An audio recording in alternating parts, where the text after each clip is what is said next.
ગોધરા લાલબાગ મુખ્ય ST bus સ્ટેન્ડને Gujarat સ્થાપના દિનની ઉજવણીના ભાગરૂપે 29 એપ્રિલથી 1 મે સુધી 3 દિવસ માટે હંગામી ધોરણે પુરાવાઓ ખાતે ખસેડવામાં આવ્યું। આ નિર્ણય શહેરમાં ટ્રાફિક નિયમન સરળ અને યોગ્ય રીતે કરવા માટે જાહેરનામા અન્વયે લેવાયો છે।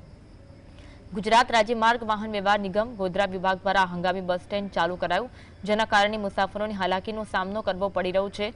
જીએસઆરટીસીએ મુસાફરોને આ નવા સ્થળે બસોનો લાભ લેવા અને સહકાર આપવા વિનંતી કરી છે।